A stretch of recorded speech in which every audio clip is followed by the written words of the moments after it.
Creatinine और आपका blood urea आखिर क्या चीज़ है?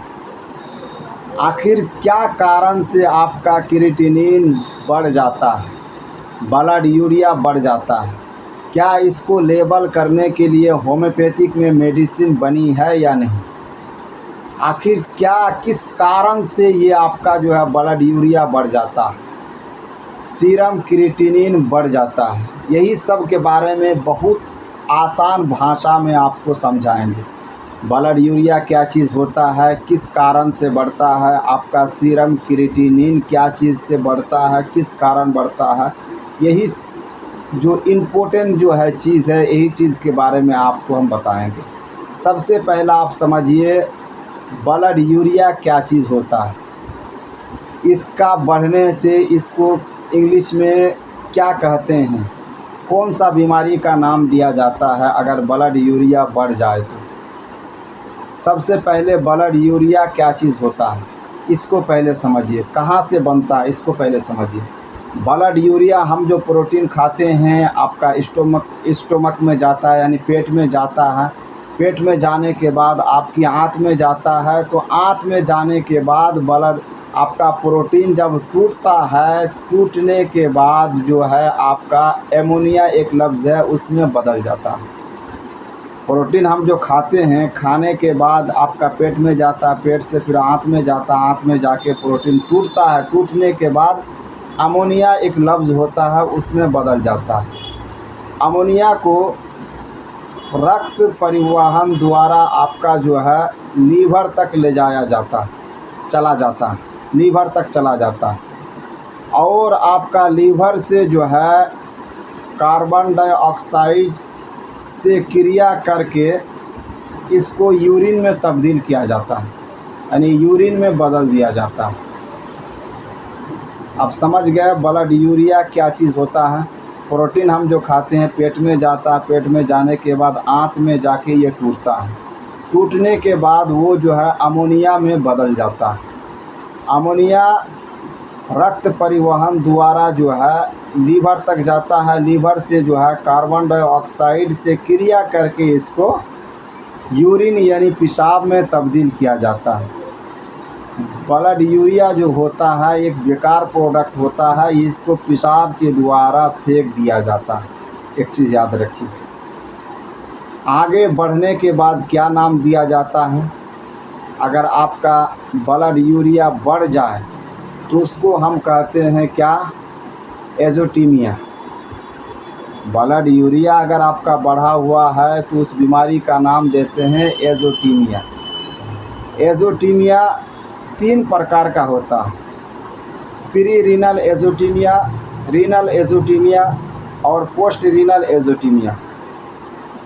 प्री रीनल एज़ोटीमिया का मतलब होता है किडनी से पहला वाला हिस्सा में कहीं इन्फेक्शन हो या कोई दिक्कत हो तो उसको हम कहते हैं प्री रीनल एज़ोटीमिया।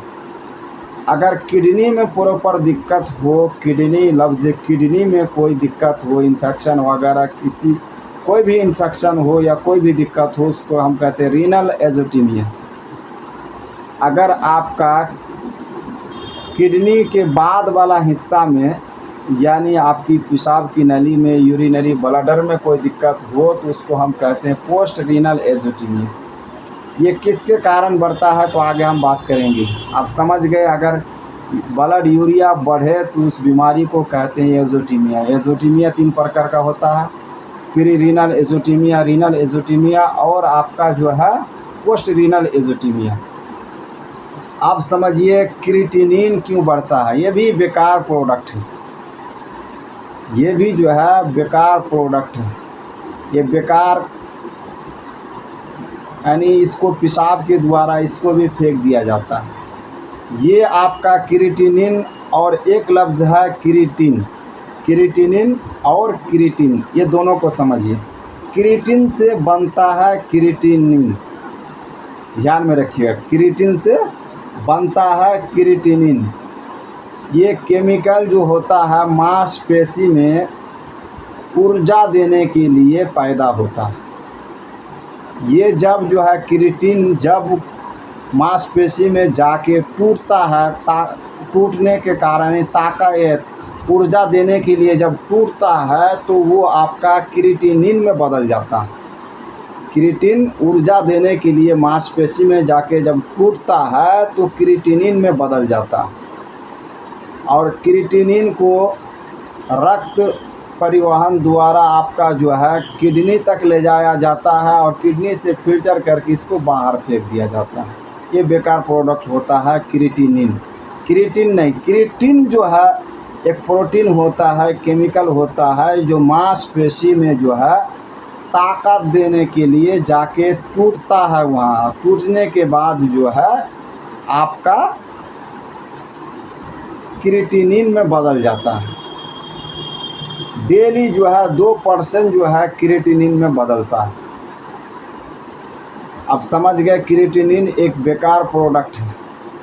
जो क्रिएटिन टूटने के कारण जो है ये आता है, आपका क्रिएटिनिन बनता है। क्रिएटिन टूटने के कारण क्रिएटिनिन बनता है। अब ध्यान से समझ गए कि क्रिएटिन क्या चीज़ होता है, क्रिएटिनिन क्या चीज़ होता है। क्रिएटिनिन बेकार प्रोडक्ट होता है, ये क्रिएटिन से बना हुआ होता है। ये ज़्यादातर जिसको हद से ज़्यादा शुगर की समस्या है, या हद से ज़्यादा एंटीबायोटिक वगैरह यूज़ करता है, दर्द का गोली यूज़ करता है, या जो हद से ज़्यादा नशा वगैरह का इस्तेमाल करता है, जैसे शराब वगैरह ज़्यादा पीता है, या फिर हद से ज़्यादा जो आपका जो है किडनी में किसी कारण इन्फेक्शन हो जाता है, तो उनको ये सब समस्या होती है। उसका ब्लड यूरिया बढ़ सकता है, क्रिएटिनिन बढ़ सकता है। यानी किडनी जब डैमेज हो जाता है तो इसको जो है फ़िल्टर नहीं कर पाता है, इसको यूरिन द्वारा पास नहीं कर पाता है, इसीलिए इसका लेवल जो है बढ़ जाता है। जब किडनी कमज़ोर हो तब जाके ये बढ़ता है।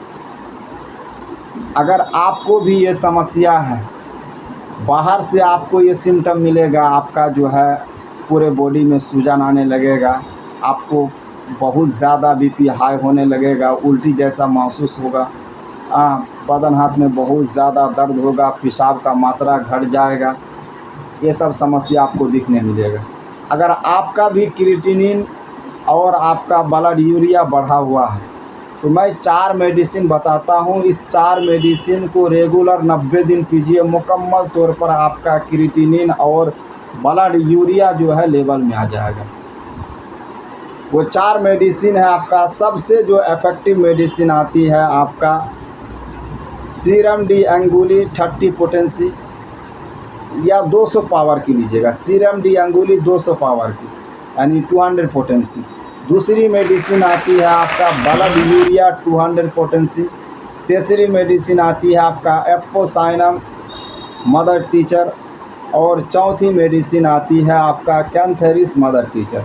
एप्पोसाइनम और कैंथेरिस मदर टीचर को सुबह आधा कप पानी में 20 बूंद करके दिन सुबह एक बार ले लीजिए, दोनों से आधा कप पानी में, और 5 मिनट के बाद जो है आपका सीरम डी अंगुली और आपका यूरिया 200 पोटेंसी को 4 बूंद डायरेक्ट जीभ में टपका लीजिए, 4 बूंद करके। उसी तरह दोपहर को लीजिए, उसी तरह रात को लीजिए। कंटिन्यू अब 90 दिन तक पीजिए, आपका ब्लड यूरिया का लेवल मुकम्मल हो जाएगा, यानी लेवल में आ जाएगा।